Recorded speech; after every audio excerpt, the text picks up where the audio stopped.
এবং এদেশের শিল্প সাহিত্য সংস্কৃতি এবং শিক্ষার যেটাকে বলা হয় মাতৃগর্ভ ঢাকা বিশ্ববিদ্যালয় ক্যাম্পাস। এই ক্যাম্পাসে একজন নতুন ভাইস চ্যান্সেলরকে নিয়োগ দেওয়া হয়েছে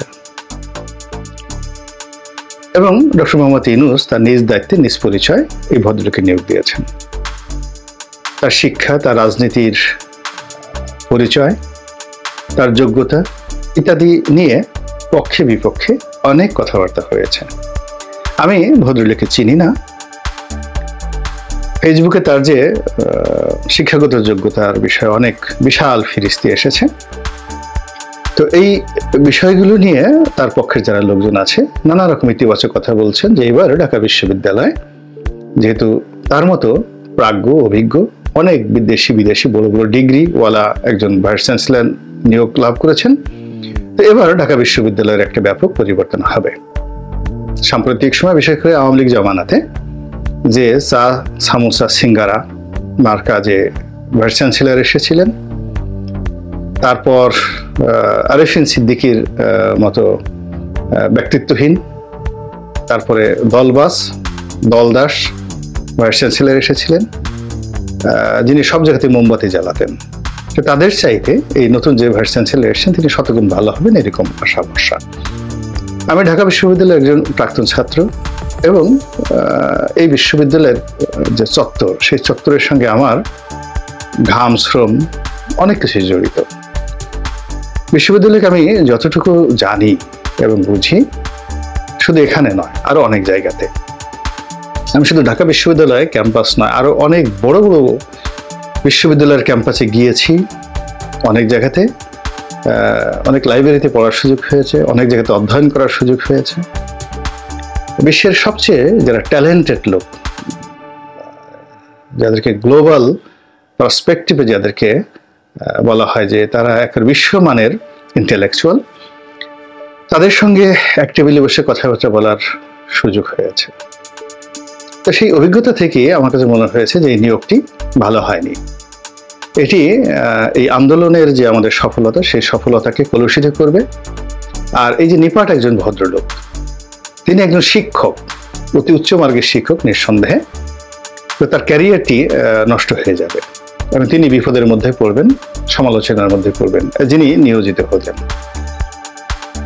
তারপর যিনি তাকে নিয়োগ দিয়েছেন ডক্টর মোহাম্মদ ইউনূস, এই নিয়োগের ফলে তিনিও বিপত্তির মধ্যে পড়বেন। কারণ কি?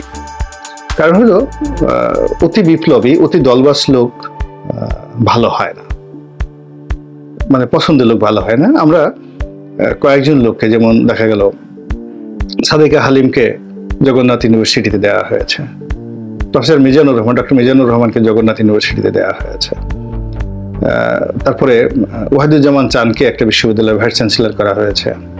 আর এখন এই যে কথা হচ্ছে যে 2 কোটি টাকা দাও ভাইস চ্যান্সেলর হও, দীপুমণিকে নিয়ে স্লোগান হচ্ছে। তো কাজেই ভাইস চ্যান্সেলরের যে পদ পদবিটি এটি সাম্প্রতিক সময় অবদমিত হতে হতে একেবারে এমন পর্যায়ে চলে গেছে যে ওই চেয়ারটিকে একেবারে দুধ দিয়ে জমজমের পানি দিয়ে পরিষ্কার না করা পর্যন্ত ওখানে আসলে আলো বিস্ফোরিত, মানে আলোর বিস্ফোরণ ঘটবে না।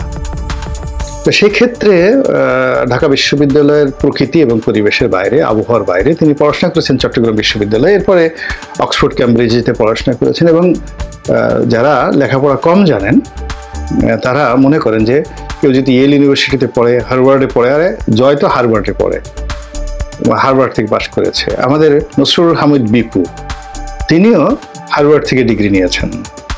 তারপরে একজন মন্ত্রী, আমি নাম বলবো না, গিবত হয়ে যাবে, তিনিও হার্ভার্ড থেকে ডিগ্রি নিয়েছেন। তো তার পিএস ছিলেন।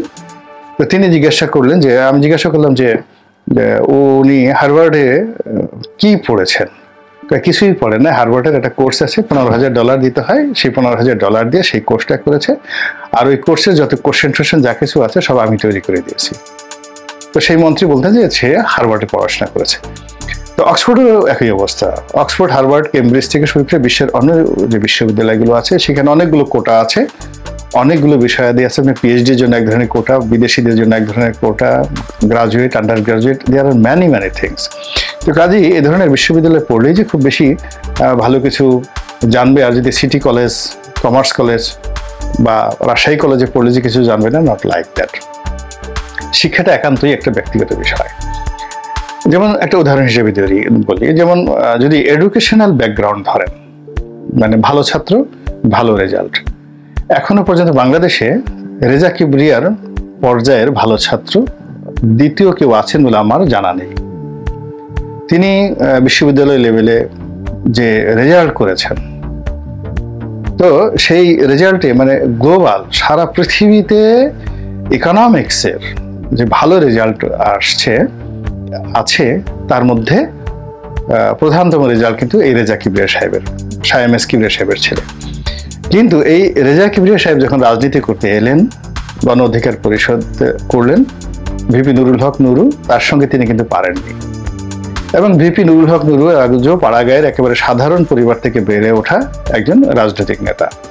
তো তিনি যদি চাইতেন, করেছেন কিনা জানি না, তিনি দৈনিক 10 বার করে গাবতলীর হাটে নিয়ে রেজা কিবরিয়াকে বিক্রি করতে পারতেন, আবার ক্রয় করে নিয়ে আসতে পারতেন। তো কাজেই জ্ঞান থাকলে যে সবকিছু হয়, নট লাইক দ্যাট। এবং রেজা কিবরিয়া এই নুরুলদের সাথে না পেরে সে যে পুরো রাজনীতির থেকে কিভাবে অ্যাবান্ডেন্ট হয়ে গেল, এখন আপনি এটাকে মেধা কিভাবে বলবেন? তো শিক্ষকতা একটা জিনিস।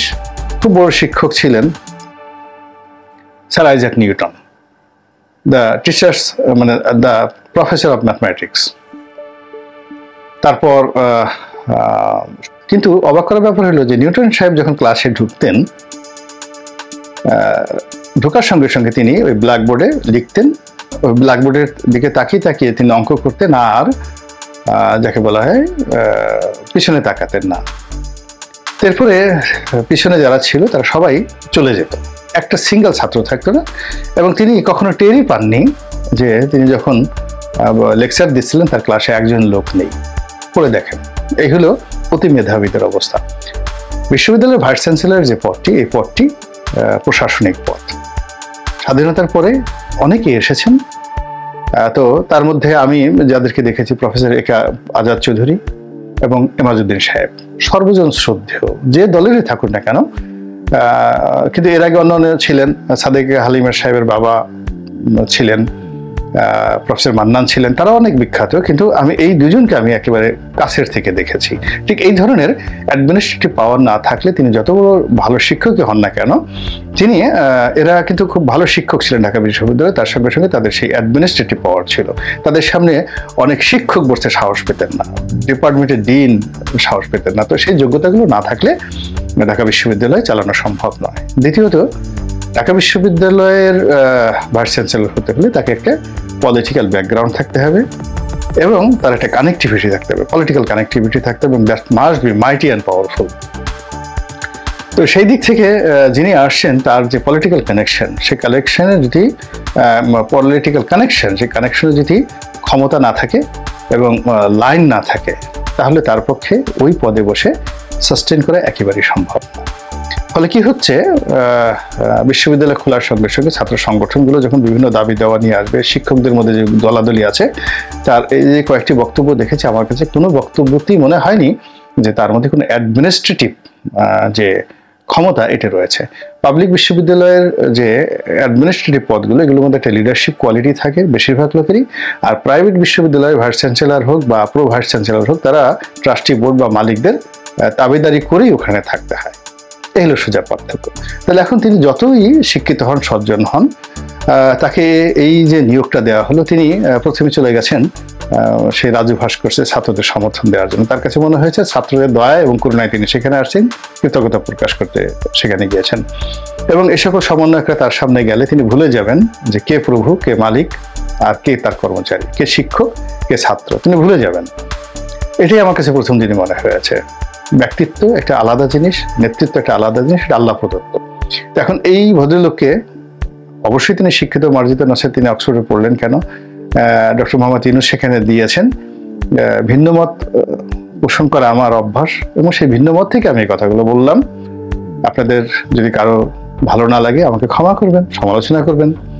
আর যদি মনে হয় যে না, আমি যেটা বলেছি তার চেয়ে ভালো যুক্তি আছে, তার জীবনে সেই ট্র্যাক রেকর্ড আছে, ঢাকা বিশ্ববিদ্যালয়ের অতীতে সেই, আপনি একবার চিন্তা করুন তো, স্যার এ.এফ রহমান যখন বাঙালিদের মধ্যে প্রথম